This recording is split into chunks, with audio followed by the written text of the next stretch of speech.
America సామ్రాజ్యవాద యుద్ధకాంక్ష మూలంగానే ఇరాన్పై దుస్సాహసానికి పాల్పడుతుందని CPM జిల్లా కార్యదర్శి దర్శనాల మల్లేష్ అన్నారు. మంగళవారం వామపక్ష పార్టీల ఆధ్వర్యంలో బస్టాండ్ ఎదుట ఇరాన్పై దాడులను ఆపాలని అమెరికన్ సామ్రాజ్యవాద దిష్టిబొమ్మను దహనం చేశారు. ఇరాన్ దేశంలోని సహజ వనరులను సంపదలను కాజేయాలనే దుర్బుద్ధితో అమెరికా ఇరాన్ను లొంగదీసుకోవడం కోసం దాడులను మొదలుపెట్టిందన్నారు.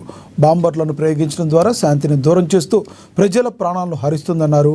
మరోవైపు ట్రంప్ అనాలోచిత విధానాల ఫలితంగా ఇప్పటికే అనేక దేశాలపై దాడులు చేస్తూ ఇంకా అనేక దేశాలపై దాడులు జరుగుతున్నాయని భయభ్రాంతులకు గురి చేస్తున్నారని తెలిపారు.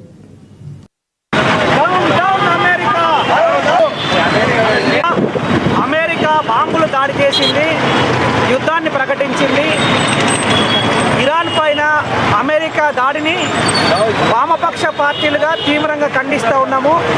ఇరాన్ దేశము ఒక స్వతంత్ర దేశము, ఐక్యరాజ్య సమితి గుర్తించినటువంటి దేశము. ఆ దేశానికి కొన్ని పౌర హక్కులు ఉన్నాయి.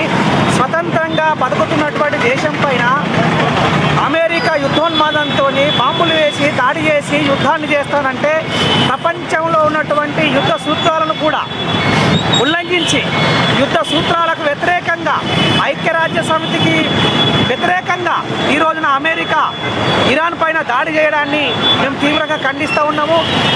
కేవలం ఇజ్రాయెల్ యొక్క యుద్ధోన్మాదాన్ని సమర్థించడం కోసం ఇరాన్లో ఉన్నటువంటి చమురు ఉత్పత్తులను అమెరికా లాగేసుకోవడం కోసం ఈ ప్రపంచంలో భవిష్యత్తులో అన్ని దేశాలని భయపెట్టి అమెరికా యొక్క పెత్తనాన్ని ఈ ప్రపంచం మీద రుద్దడం కోసము యుద్ధోన్మాదాన్ని అమెరికా ప్రోత్సహిస్తూ ఉంది.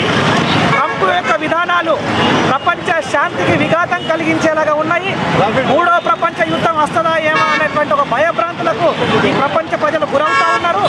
కాబట్టి మూడో ప్రపంచ యుద్ధానికి దారి తీయకుండా వెంటనే అమెరికా చేస్తున్నటువంటి అనైతిక దాడులను అరికట్టాలని చెప్పి, కంట్రోల్